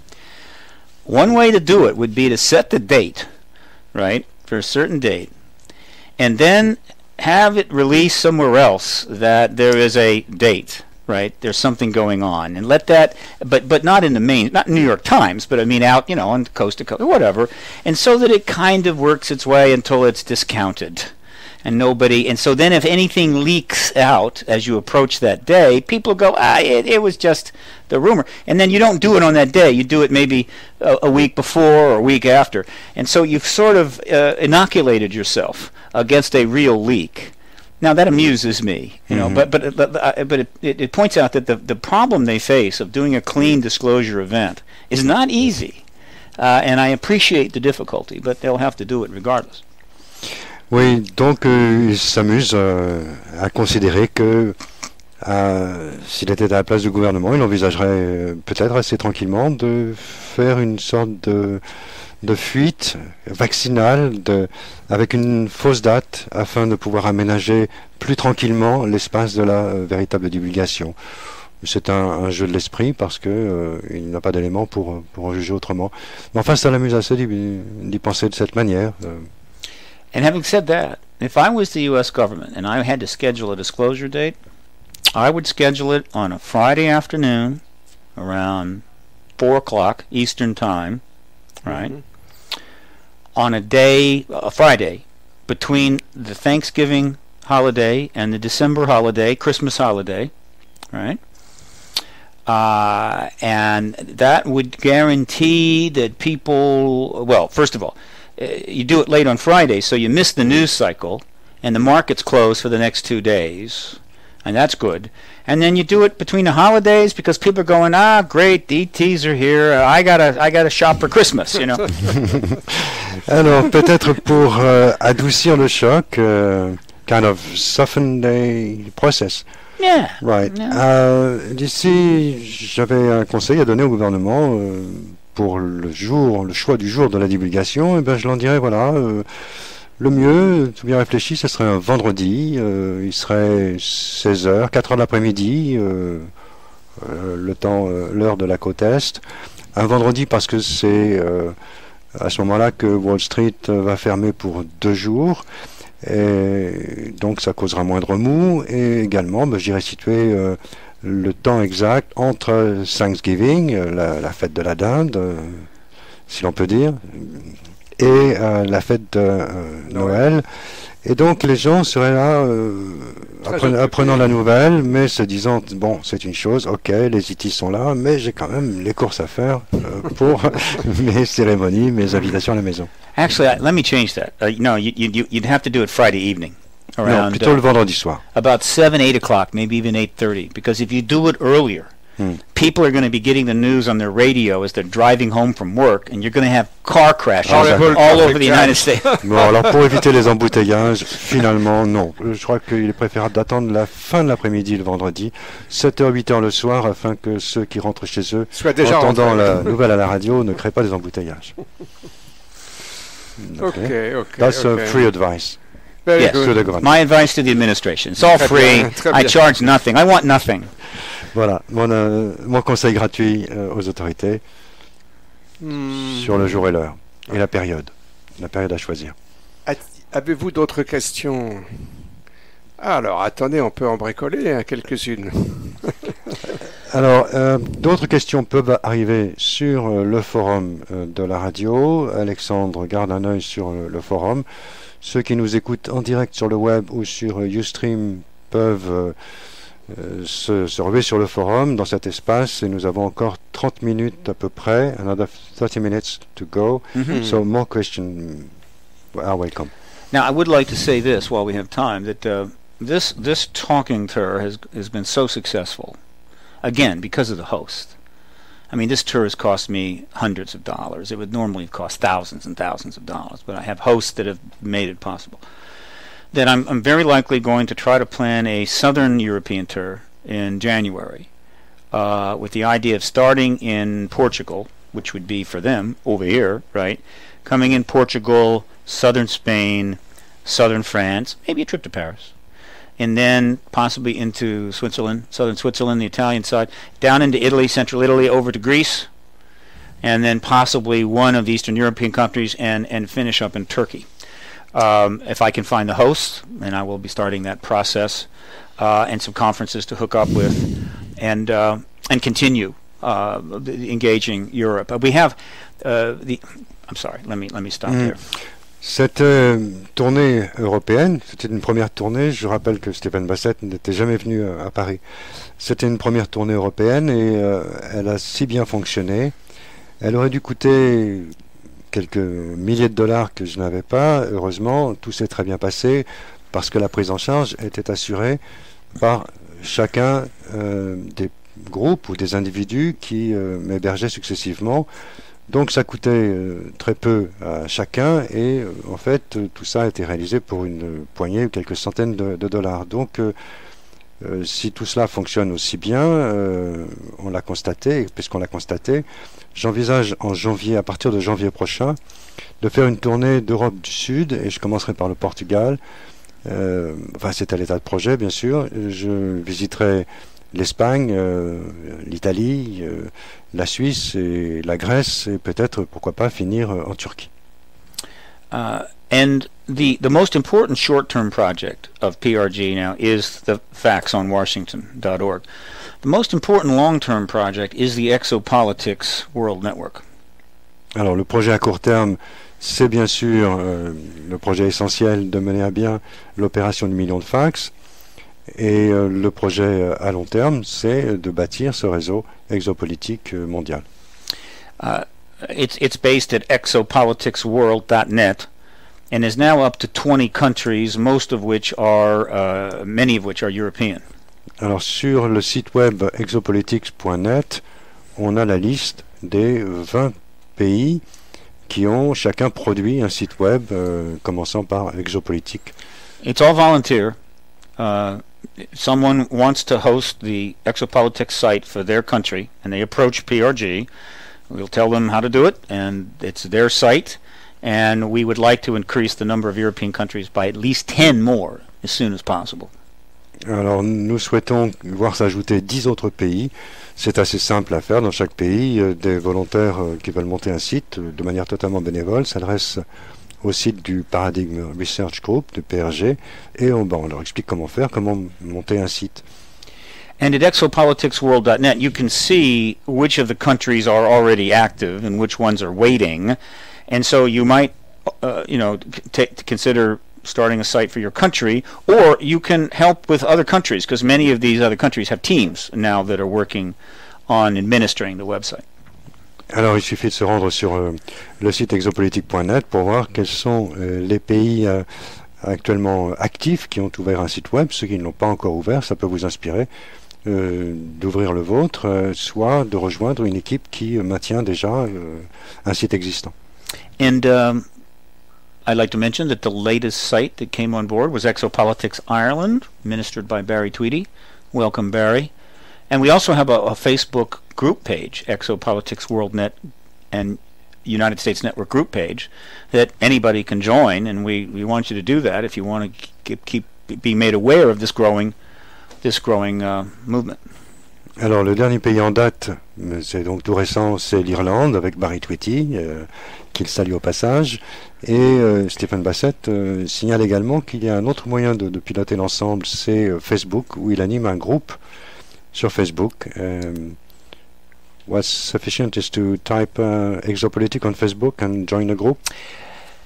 Yeah, you need to become a member of Facebook. It costs nothing. It takes 10 minutes, and then go find the group by searching Exopolitics World Network and sign up. Donc il faut s'inscrire sur Facebook, ça prend 10 minutes pour remplir sa fiche, ensuite chercher le mot-clé Exopolitik et rejoindre le groupe. And there's a Million Facts on Washington, a Facebook group page as well. Join that too. Il y a également sur Facebook un autre groupe qu'il pilote, c'est le groupe dit de Million Facts. And if you want, you can come and be my friend. So you can come to my page and friend up if you want to. I love Facebook. What can I say? I love Facebook. It's incredibly powerful networking tool. J'adore Facebook. Ça semble être un outil très performant. Vous pouvez vous inscrire et taper à ma porte. Je veux devenir ton ami. Et voilà, vous êtes mon ami sur Facebook. How much time you spent on Facebook daily? Vous passez I combien check de in temps? every day. I check in every day. Now I'm not, and I spend maybe half an hour a day. Une demi-heure par jour. Yeah. J'y suis tous les jours. There are limits here, but and you don't. I mean, you can spend 10 hours a day if you want to, but just a half hour a day, and you'd be amazed at the things that turn up that you were happy to see about, and it opens doors. And it's, believe me, this tour, a good deal of the sponsorship on this tour is from Facebook. Oui, donc il ne cesse de valoriser ce groupe sur Facebook qui a permis d'organiser d'ailleurs en grande partie cette tournée européenne. On peut y passer une dizaine d'heures si on veut, mais une demi-heure c'est très bien. Et voilà, il recommande à tous ceux qui veulent rentrer en contact de s'inscrire et de solliciter la mise en relation. Alexandre nous invite à une nouvelle pause musicale et puis on va entrer dans la dernière ligne droite vers les conclusions et autres détails pratiques. One of the key figures you mentioned in your presentation, Steve Bassett, is the John Podesta and his 22nd 2002 speech, which is very popular on YouTube. And you said, watch this man is not, it's not over with this man or something. Question is coming up. It's time for me to translate. Je dis, lors de votre présentation et de vos différentes présentations au travers des villes d'Europe, Stephen Bassett, vous avez montré du doigt ce personnage nommé John Podesta. Il était responsable de l'équipe de transition. Et vous avez dit, celui-ci a un rôle important à jouer. Enfin, c'est une des principales figures, un des principaux personnages. But then this man, he used to be the transition leader for like 3-4 months, then got back to his lobbying business. Think tank. Center for American Progress. Right. So how could he do this comeback and be useful? Comment peut-il faire surface et se rendre utile à nouveau depuis qu'il a quitté la fonction de chef de l'équipe de transition le 20 janvier et qu'il est retourné à ses affaires, en particulier animer son think tank, son laboratoire d'idées à Washington. Now, some of the most useful people are in the background. They're not operating directly out in the open. John Podesta, who was the former advisor to Bill Clinton, chief of staff to Bill Clinton, and who was fully aware of the Rockefeller Initiative, called for the release of all UFO files in October 22nd of 2002 and October 23rd of 2003. And anybody who knows the political calculus in Washington knows that that was not casual, that was no accident, that there was a very good reason why he did that. and there were huge political risk involved, and he did it. And that was a very important event. He may not say so. In fact, he does not answer questions about it at all. But I know otherwise. Ok. Oui, effectivement, John Podesta est un homme clé, mais les hommes clés ne sont pas toujours au premier plan. Et donc, lorsqu'il a fait cette déclaration en 2002, c'était forcément très bien calculé parce que c'était pas donc un accident. Il l'a d'ailleurs réitéré en 2003. Parce que John Podesta, il était sous Clinton, chef de cabinet à la Maison-Blanche, ce n'est pas rien. Il a été chef donc de l'équipe de transition de Barack Obama entre novembre 2008 et janvier 2009. Et donc, les personnages qui comptent sont là en marge, ne souhaitent pas forcément s'exprimer publiquement. Il n'en a jamais parlé depuis, mais ça lui tient fortement à cœur. John Podesta is a brilliant man. He is a key advisor and thinker of the Democratic Party. He's almost certainly the architect of Barack Obama's open, transparent government initiative. Mm-hmm. Il est très probablement l'homme qui a conçu, qui a mis au point le concept de transparence gouvernementale, d'une gouvernance transparente, et c'est un homme clé, donc très important, qui a un rôle très important à jouer dans cette histoire. And when Podesta called for the release of all UFO files in 2002 and 3, and then Bill Richardson called for the release of the UFO files in 2004, I believe that was because they expected to win the election in 2004, and they had plans regarding this issue. But they lost that election, and they learned their lesson. They have not discussed it in the 4 years after that, but they did expect to win in 2008, and they did, and of course that brings us to where we are. D'accord. Donc si John Podesta s'est exprimé en 2003, et s'il a réitéré initialement en 2002 et réitéré en 2003, il faut noter aussi que Bill Richardson, lui, s'est exprimé en 2004. Et c'est parce que ces deux hommes avaient vraiment dans l'idée qu'ils allaient contribuer à ce que leur camp démocrate remporte les élections en 2004. Ça n'a donc pas fonctionné, ils n'en ont plus parlé pendant 4 ans, mais c'est bien dans ce but, nous explique Stephen Bassett, c'est comme ça qu'il l'explique, il y avait donc une véritable intention qui s'est mise en sourdine pendant les 4 ans qui ont suivi, et qui visait vraiment la présidence de 2004. Et la divulgation, donc, 5 ans plus tôt. The Rockefeller Initiative is the key to the disclosure door. Any reporter who goes to presidentialufo.com, Cameron site, and reads the narratives of the Rockefeller Initiative, or goes to the Rockefeller Initiative page at paradigmresearchgroup.org and reads the documents and doesn't think that is a major news story, needs to get out of the journalism profession. They're in the wrong job. On avait déjà évoqué ça dans la première partie de l'émission, mais il compte y revenir parce que cette initiative Rockefeller, c'est vraiment la clé qui ouvre la porte. Et n'importe quel journaliste un peu sérieux qui se rende sur le site du PRG, Paradigm Research Group, ou sur le site de Grant Cameron Presidential UFO, trouve immanquablement des éléments suffisamment déstabilisants pour le convaincre qu'il y a là tous les éléments d'une affaire extrêmement importante, une ressource majeure. And when I say reporter, I just don't mean the U.S. I'm talking about reporters at the major Paris papers, the UK papers, magazines, Matt Stern, any of they can go. They can go. If they don't know English, they can translate the page, on Google. I mean, there's nothing preventing a European journalist from writing this story up and stick it in the front page of the major paper in any capital in Europe. Cela dit, n'importe quel journaliste autre qu'américain, un journaliste d'un grand journal en Europe, en France, en Allemagne, n'importe, qui se rend sur les sites indiqués et qui lit ce qui concerne l'initiative Rockefeller, trouve effectivement matière à un article extrêmement percutant dont il fait sa une à tout moment, quand il veut. So, one moment. So I want to mention 4 websites, and possibly they can be graphicked on your website tomorrow.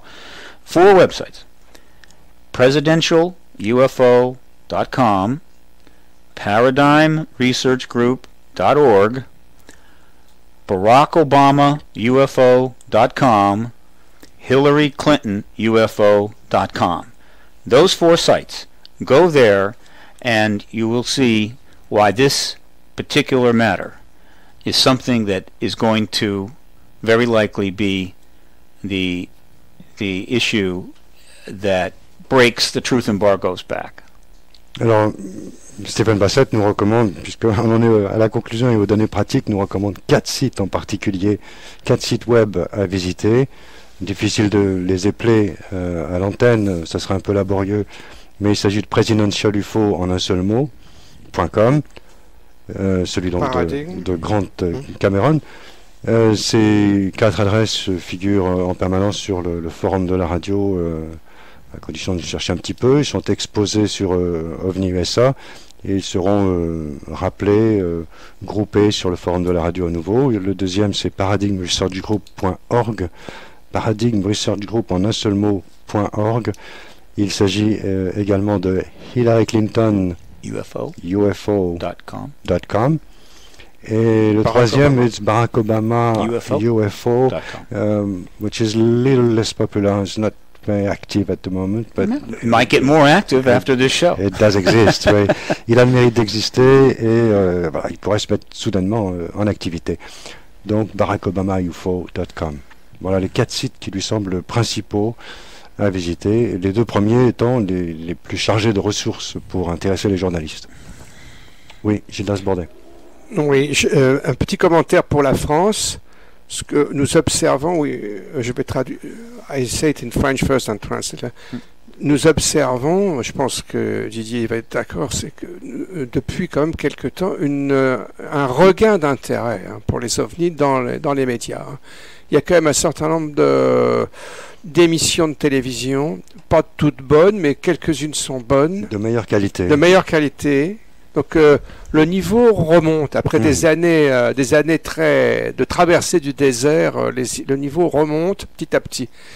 Je crois qu'il faut dire ça. Auto-translate. Yes. What I wanted to say is that we notice in France in the recent months and years a renewal, new interest for UFOs in the French media, especially in television. It is still modest, but there is an increase. Look, media interest is growing rapidly. At paradigmresearchgroup.org, go to the News Media Archive, and you will see 3,600 linked articles. And in recent years, I mean, last year was 1,100. This year there will be about 1,100 again. And we have the links to these articles. And they're all mainstream English language press, some foreign in English, but it's a huge amount of media coverage that people don't realize how much there is. And so the media is coming around. The networks, the big networks, and the New York Times, Wall Street Journal, they're still kind of holding off, but the pressure up underneath the top media is now very, very great. Alors le site du PRG sert également d'Argus, puisqu'il collationne tous les articles, même les plus inattendus, dont vous n'avez pas idée, vous n'avez pas connaissance avant d'y faire un tour. Par exemple, 1100 coupures de presse signalées rien que l'année dernière. 3000 en tout sont répertoriés, 3600 sont répertoriés. Un nombre fantastique d'articles prouve que finalement, sans qu'on s'en rende bien compte, la presse est beaucoup plus à l'affût qu'on ne puisse l'imaginer. Now, before we run out of time, I want to mention something. My thinking now is that if disclosure has not happened in the U.S., we need Europeans to go to faxonwashington.org and send a fax letter and an email to President Obama. I'm sorry, to the White House Correspondents Association. All right. If disclosure hasn't happened by the end of the year, I think I'm going to add another strategy in that I'm going to request of the Exopolitics Network that they set up in their website, a second site, facts on Madrid, facts on Berlin, facts on Paris, facts on London, right? And start putting the same questions into the media, some appropriate media organization representing journalists in that capital city, demanding that they start asking questions of their nation's leaders, so that we will have those going on at the same time the facts on Washington will continue. Alors là, c'est totalement inattendu. Stephen Bassett, en conclusion de cette émission, nous annonce la phase 4, la phase 4, possible phase 4. No, it wouldn't be phase 4. That would be just an extra component to phase 3. You wouldn't name it. I would name it phase 4. Phase 3 is that we're going right through to disclosure, Okay. but we'll add that to phase 3. Alors, j'efface ce que j'ai dit. Ce n'est pas la phase 4. Stephen Bassett nous dit que d'ici la fin de l'année, s'il ne s'est rien produit aux États-Unis face à l'administration Obama, il suggérera alors au réseau des sites web exopolitiques de s'orner d'un appel à envoyer des fax et des emails à des journalistes ciblés de supports déterminés, qui viendront, enfin de support de presse évidemment déterminés, qui viendront en appui de l'opération du million de fax. Now you see the beauty of this. You see, we'll link on factsonwashington.org to all of these other facts on countries, right? And so you just go, say, to Facts on Washington, and you write your letter, right? Ask these questions, then you send a fax, letter, and email to White House correspondents, and then you quickly go over and send the same thing to Madrid, the same thing that. So you got all these countries getting letters from other countries, right, saying "Do your job, reporters," right? And so you got all these letters flying around, and you could do it in 30 minutes, right? You get off three to U.S., 3 to Madrid, 3 to Berlin, 3 to London, 3 to Paris, and that's a lot of activity for one person. You get 10,000 people doing that. You've generated approximately 120,000 letters, faxes, and emails. That's how, and it costs nothing. Basically costs nothing. This is how you push media and politics today, right? Using the tools that we have. Voilà, donc c'est une leçon de stratégie, ça nous explique comment Stephen Bassett conçoit l'action en réseau, où l'on peut multiplier en 30 minutes de son temps chacun un effet boule de neige par finir par diffuser, émaner des dizaines de milliers de messages, que ce soit des lettres ou des fax, etc., en les faisant tourner en réseau et en émettant simultanément vers l'association des correspondants de presse de Washington, mais aussi vers les sites locaux de sa région, de sa ville, de sa capitale, selon les différents pays. Bref, un effet boule de neige effectivement considérable à travers un réseau de 20 et bientôt 30 sites exopolitiques différents.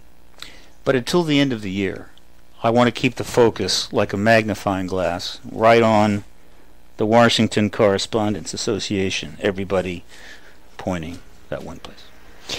Mais son objectif principal est cependant l'association des correspondants de presse de Washington, c'est la cible principale, du moins jusqu'à la fin de l'année.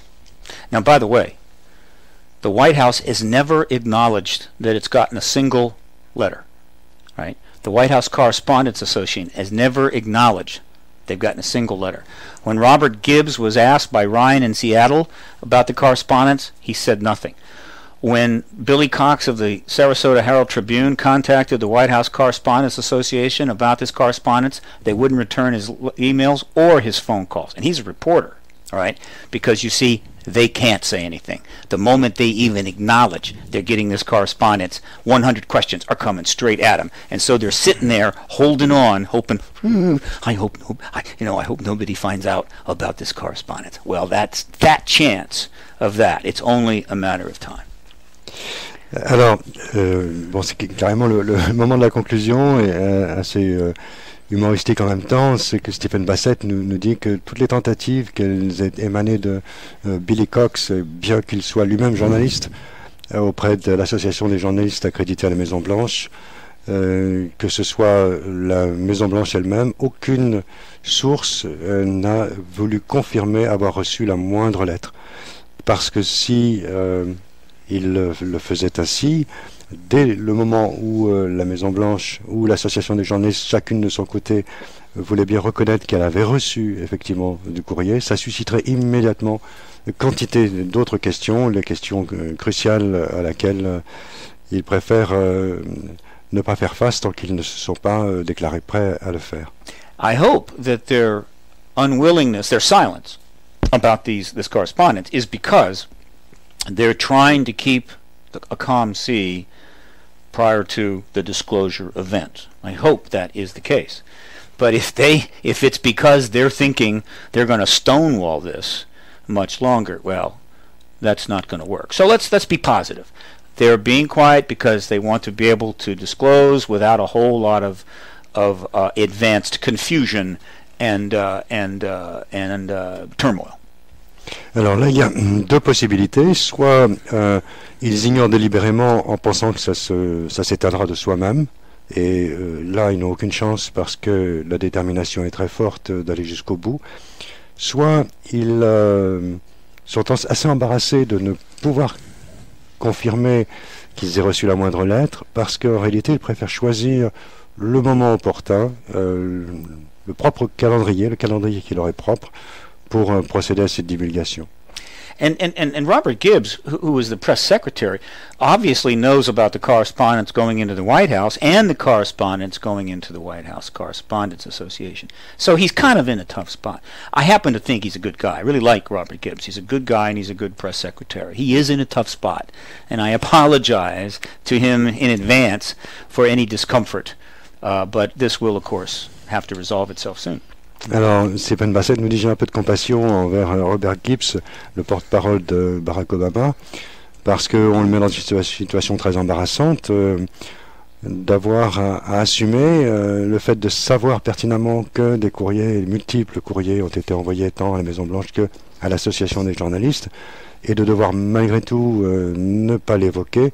C'est une position très inconfortable, et pourtant c'est quelqu'un pour lequel j'ai beaucoup d'estime, c'est un type bien.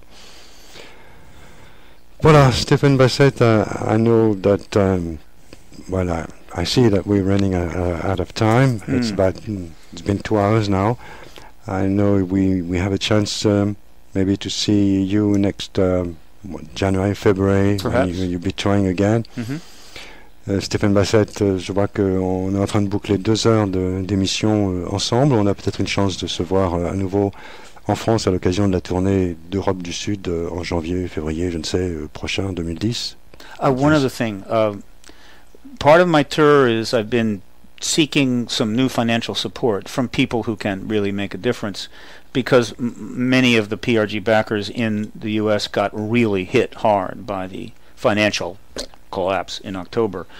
And if I can find that kind of support, we certainly hope to have another sixth X conference next year, April 16 through 18. But I've got about $20,000 in back stuff that has to be covered. So hopefully there will be an X conference. The website is up, x-conference.com, but there is no firm commitment to the conference yet. But keep your fingers crossed. With any luck, we will have it. And I think we could have some extraordinary speakers at this event. But I have to find some backing. This is not easy to do. En ce qui concerne nos activités annuelles de la X-conférence de Washington, en préparant celle de l'année suivante, d'avril 2010, nous devons constater qu'on a un arriéré assez conséquent de 20 000 dollars, une somme à éponger. Et il faut constater aussi qu'on est dans l'incertitude parce que nos soutiens financiers ont été assez touchés par la crise économique qui frappe les États-Unis, comme vous le savez. Donc on espère vraiment assurer la 7e édition en avril prochain, mais je dois dire qu'en l'état actuel, rien n'est encore certain. Thank you, Stephen Bassett. Merci. Merci, Nicolas Bourdet. See you another time, à une autre fois.